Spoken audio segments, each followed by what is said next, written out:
achamani atulukira chamani amavenda kuno kwayaka moto ndiye kuona kuti kali mchimake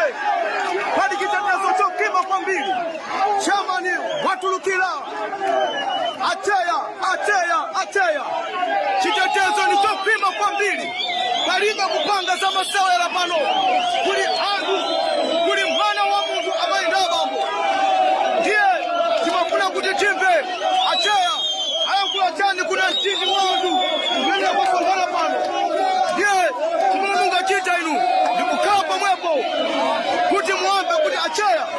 ayankula chani pamwepo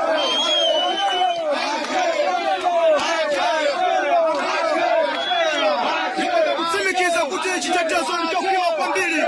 pano palibe kupanga za masewera iya aliyense akuoneka ukondwera kuti chaya wafika ndiye ayankule anthu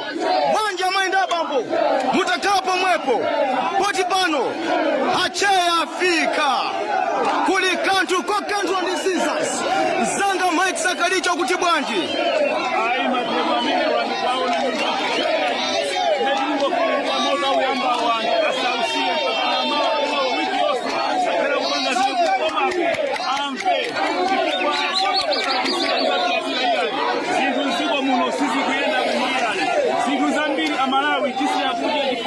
Nzanga Mike Sakaliche iwe ndi amene waka kupanga business yokwitsa sapato tinakudziwa bwino manyamula makontena kumaza kwitsa sapato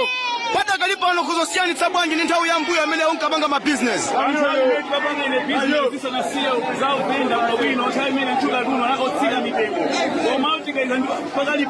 zinthu zakwera kwambiri mitengo masina nakeso chakwera kotero kwasiri kwera